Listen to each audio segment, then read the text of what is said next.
kedaulatan tanpa syarat adalah milik bangsa. Atau semboyan ya tadi. Nah ini ada profil negaranya, bentuknya kesatuan dengan sistemnya presidensial dipimpin oleh presiden tentu saja. Di sebelah batas negaranya sebelah utara ada Bulgaria di sana. Terus juga barat lautnya Yunani dan Aegean. Sebelah baratnya Georgia dan timur laut Armenia, Azerbaijan dan Iran. Di sebelah timur itu Irak dan Suriah. Di tenggara itu ada Laut Mediterania di sebelah selatan. Itu ya. Jadi di tengah-tengah ada perairan gitu ya. Turki itu karena sejarahnya juga kenapa Turki diperebutkan di daerah Istanbulnya, karena ini merupakan lokasi strategis dalam hal perdagangan gitu ya. Dalam Laut Hitam gitu ya. Nah, untuk luas negara dan jumlah penduduknya totalnya 783.562 km persegi dengan perairan 1,3%. Penduduknya perkiraannya di tahun 2022 itu 84.680.273. Kepadatannya 110 km per kilometer persegi. Nah ini sistem ekonominya campuran, di mana negara juga mengatur perekonomiannya melalui bank sentralnya. Selain itu juga di Turki itu ekonomi pasarnya itu dibebaskan gitu ya. Jadi selain diatur juga ada perdagangannya di situ berperan. Mata uangnya lira, jika dirupiahkan cukup ini ya, cukup kecil 540 rupiah. Nah ini population history atau sejarah populasinya, di mana dari sejak abad pertama atau tahun 0 ya Masehi hingga 2023 itu mengalami peningkatan yang cukup signifikan, terutama di sekitar 1800-an ke sini populasinya. Nah ini juga demografinya bisa dibaca ya, itu populasinya dari tahun 2010 hingga 2022 peningkatannya seperti apa. Rata-rata di 1%, di 0,7 sampai 1,3% itu rata-rata pertumbuhan penduduknya. Terus tingkat angka kelahirannya juga 12,2 kelahiran per 1000 penduduk. Angka kematiannya 5,9 ya. Kematian per 1000 penduduk. Harapan hidupnya lumayan tinggi, 78,6 tahun. Nah, kalau rinciannya pria itu 75, perempuan 81.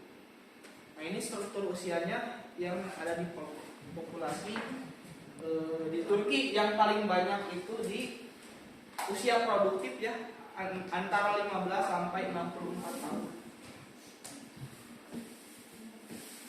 Nah, ini juga dibahas mengenai stabilitas politik karena akan berpengaruh terhadap perekonomiannya juga, di mana tingkat persepsi dari korupsinya itu lumayan tinggi 3,5. Jadi nanti itu akan berpengaruh terhadap peluang gangguan dari pemerintahan, terus juga kemungkinan akan adanya perpindahan kekuasaan secara paksa dan sebagainya, karena kita juga akhir-akhir ini sedang Turki itu sedang baru beres pemilu ya, di mana Erdogan terpilih kembali. Tapi sebelum itu tentu saja cukup panas situasi politiknya. Nah itu untuk pertahanannya juga cukup riskan. Terus juga stabilitas internalnya juga, kalau stabilitas internalnya itu lumayan rendah ya.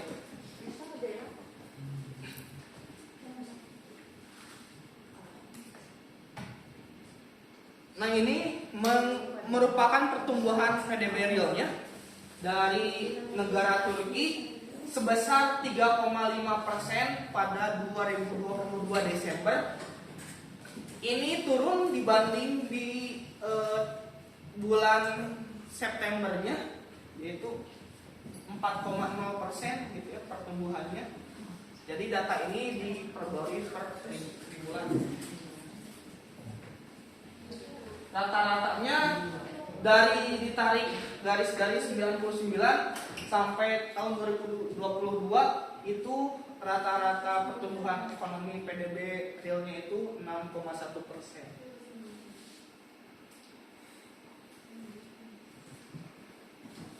Nah, sedangkan PDB per kapita Turki dilaporkan sekitar 10 juta US dollar pada 2022. Rekor ini naik dibanding sebelumnya, yaitu 9 juta untuk 2021. Sedangkan data PDB per kapita diperbaharui tahunan dari data ini ya. Sebelum dilanjut, saya mau nanya dulu, ketika Bapak Ibu ditanya soal Turki, kira-kira yang ada di bayangan Bapak Ibu apa? Hagia Sophia. Berarti wisata sejarahnya ya? Iya. Erdogan. Oke.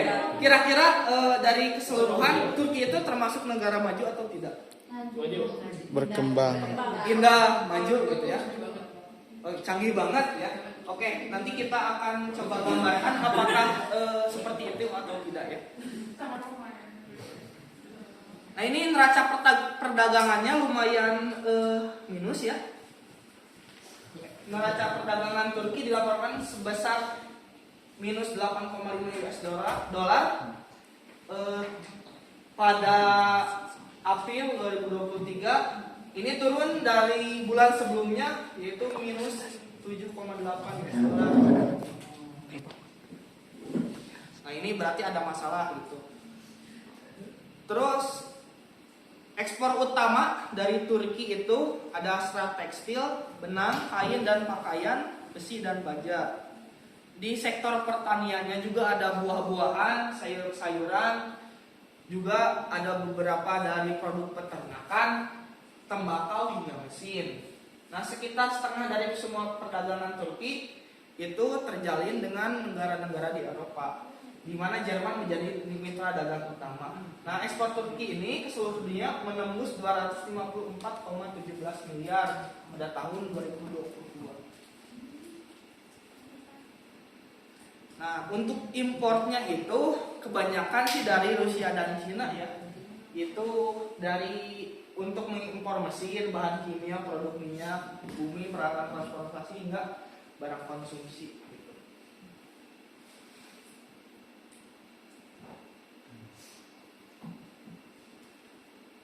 Nah ini neraca pembayaran ya. Ekonomi Turki ini mengalami masalah pada likuiditas valuta asingnya yang semakin memburuk gitu. Jadi defisit perdagangan luar negeri rata-rata 9 miliar per bulan belum tercover oleh surplus perdagangan sektor jasa gitu. Jadi transaksinya mengalami defisit sekitar 5 miliar CBRT-nya atau cadangan devisa emas bruto bank sentral sebesar 114,2 miliar. Tapi setelah kewajibannya dihilangkan ya, hanya tersisa 13,4 miliar saja gitu. Tapi setelah penggunaan FX swap dengan bank-bank komersial domestik dan bank sentral asing itu dapat meningkatkan cadangan CBRT hingga 58,6 miliar gitu. Dia ada strategi untuk meningkatkan cadangannya gitu.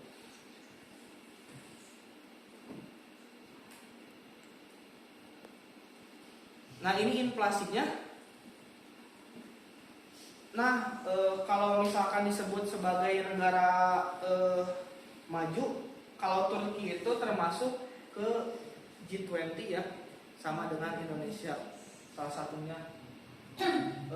Turki itu. Tapi dari ke-20 negara tersebut, Argentina dan Turki itu menjadi dua negara yang paling terdampak dari pandemi COVID-19 sehingga inflasinya cukup meningkat gitu ya di beberapa tahun ke belakang.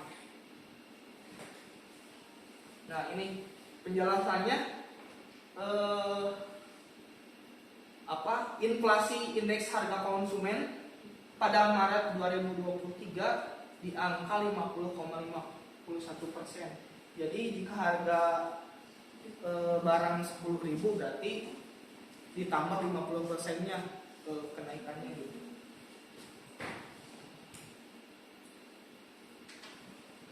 Nah, inflasi juga ternyata selain pandemi ini terkait dengan kebijakan dari Presiden Erdogan yang sudah lama sebetulnya menjadi berkuasa di Turki gitu.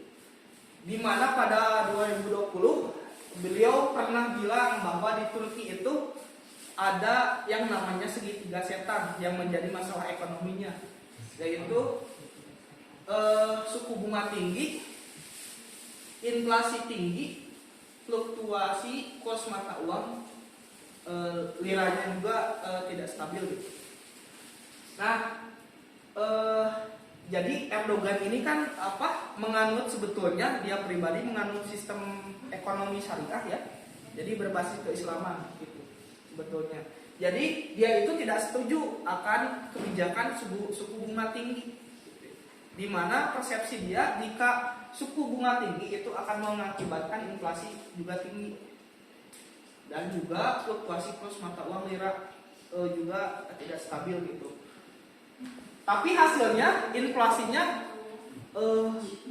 jadi lumayan tinggi gitu ya hasilnya.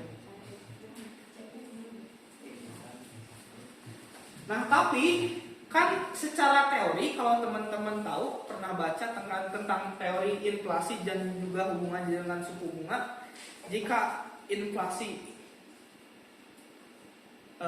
suku bunga tinggi maka inflasi turun. Jadi berbanding terbalik ya. Jika suku bunga tinggi, inflasi akan turun. Jika suku bunga direndahkan atau diturunkan, maka inflasi akan naik.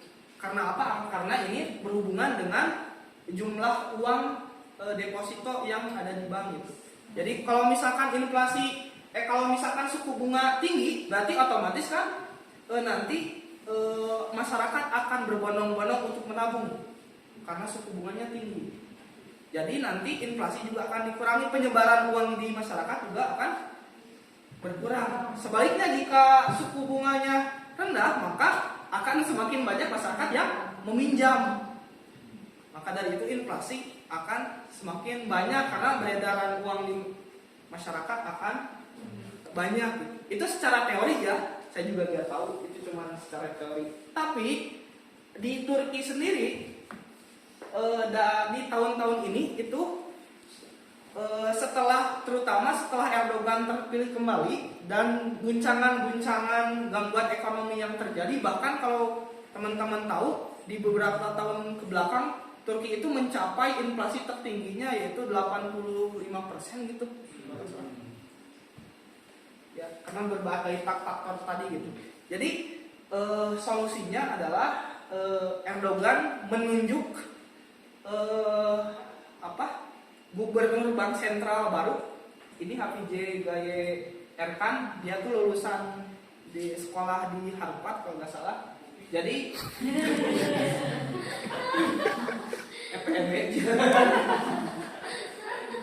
jadi untuk persepsi tentang pandangan ekonomi liberalnya mungkin cukup mumpuni gitu.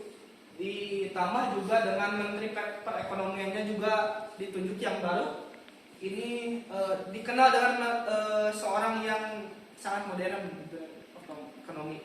Dan hasilnya Bank Sentral menaikkan suku bunga yang tadinya Erdogan tidak setuju suku bunganya untuk dinaikkan karena kan di sistem ekonomi Islam itu nggak ada bunga ya, tidak boleh sebetulnya gitu. Tapi dalam hal ini itu coba untuk dinaikkan kembali suku bunganya Dan Menteri Perekonomian juga dikenal dengan proposal dan berorientasi reformasi gitu. Nah gitu. Nah bahkan ini suku bunganya yang sebelumnya itu di bawah ini gitu ya. Tapi para ahli itu sebetulnya sudah memperkirakan bahwa Turki akan menaikkan suku bunganya hingga 17%. Tapi di luar dugaan setelah ada kebijakan yang tadi itu hingga 25%. Bahkan kabar terakhir itu sampai 30% suku bunganya untuk menekan inflasi gitu. Jadi lumayan di luar dugaan untuk kenaikannya gitu. Nah itu. Jadi